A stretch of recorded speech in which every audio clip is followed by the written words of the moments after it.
Hello বন্ধুরা, আজকে আমি এমন একটি চুলের জন্য ভেষজ তেল সম্পর্কে তোমাদের সাথে আলোচনা করব, যার মাধ্যমে তোমরা এই তেলটি ঘরে কিছু সহজ উপকরণের মাধ্যমে বানিয়ে নিয়ে সহজে বানাতে পারবে এবং চুলে মেখে তোমরা কিন্তু চুল পড়ার সমস্যা থেকে অনেকটাই রিলিফ পাবে।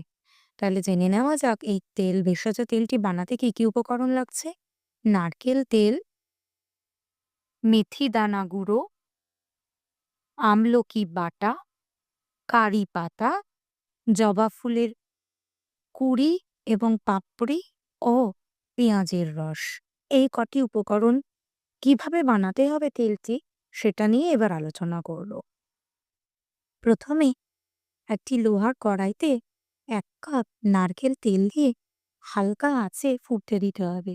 তার মধ্যে কিছু পরিমাণে ১০ থেকে ১৫টি কারি পাতা এবং জবা ফুলের পাপড়ি ও ফুলের কুঁড়ি থেতো করে দিয়ে দিতে হবে এবং তার সাথে ১ চা চা ২ চা চামচ আমলকি বাটা এবং ২ চা চামচ মেথি দানা গুঁড়ো মিশিয়ে হালকা আঁচে ১০ থেকে ১৫ মিনিট ফুটতে দিতে হবে। যখন জবা ফুলের পাতা এবং কারি পাতা নারকেল তেলে ভেজে একটা হালকা কালার ধরে নেবে, ঠিক তখনই আঁচটাকে বন্ধ করে নামিয়ে ঠান্ডা হতে দিতে হবে।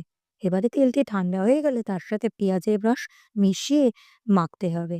সপ্তাহে অন্তত ২ থেকে ৩ দিন যদি এই তেল ব্যবহার করা যায় এবং ঘন্টাখানেক রেখে শ্যাম্পু দিয়ে ধুয়ে ফেলা যায়, তাহলে অবশ্যই মিলবে পর্যাপ্ত পরিমাণে পুষ্টি, যা চুলের জন্য প্রয়োজনীয়। কিন্তু এখানে একটি সতর্কীকরণ আছে অবশ্যই, যে যদি অতিরিক্ত পরিমাণে চুল ওঠে, তা শারীরিক বিভিন্ন কারণ থেকেও হতে পারে। তাহলে অবশ্যই ডাক্তারের পরামর্শ নেবেন এবং এই তেলটি ব্যবহার করার সময় প্রত্যেকবারই কিন্তু পেঁয়াজের রস নতুন করে মিশিয়ে তবেই ব্যবহার করতে হবে। তাহলেই আপনারা সঠিক উপকারটি লাভ করতে পারবেন। তাহলে আশা করি আজকের টিপসটি আপনাদের সকলের উপকারে আসবে। যদি আমার টিপসটি ভালো লেগে থাকে, তাহলে অবশ্যই ভিডিওটিকে লাইক, কমেন্ট, শেয়ার করবেন।